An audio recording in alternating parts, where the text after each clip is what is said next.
নাবিলের বয়স ৮ বছর। সে খুবই হাসিখুশি একটি ছেলে। তার সবচেয়ে কাছের বন্ধু হল ছোট্ট কিউট কুকুরছানা টুকু। টুকু সবসময় নাবিলের সাথে সাথে ঘুরে বেড়ায়, আর তার লেজটা সবসময় আনন্দে দুলতে থাকে।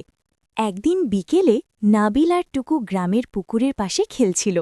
চারিদিকে সবুজ গাছ, পাখির ডাক আর হালকা বাতাস বইছে। হঠাৎ নাবিল পিপ পিপ করে একটা ছোট্ট শব্দ শুনতে পেল। টুকু, শুনলে? কোথা থেকে শব্দটা আসছে?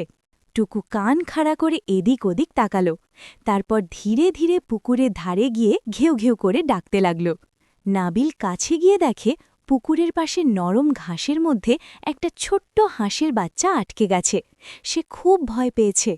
আরে ছোট্ট হাঁস, ভয় পেও না, আমরা আছি। টুকু লেজ নেড়ে হাঁসের বাচ্চার পাশে দাঁড়াল। নাবিল খুব সাবধানে হাঁসের বাচ্চাটাকে তুলে নিল। তারপর চারদিকে তাকিয়ে দেখতে লাগল তার মা কোথায় আছে। ঠিক তখনই পুকুরের অন্য পাশে একটা বড় হাঁস ক্যাঁক ক্যাঁক করে ডাকতে লাগল। মনে হচ্ছিল সে তার বাচ্চাকে খুঁজছে। ওই তো তোমার মা! নাবিল ধীরে ধীরে হাঁসের বাচ্চাটাকে পুকুরের ধারে নামিয়ে দিল। ছোট্ট হাঁসটা দৌড়ে গিয়ে তার মায়ের কাছে পৌঁছে গেল। মা হাঁস আর বাচ্চাটা একসাথে পানিতে সাঁতার কাটতে লাগল।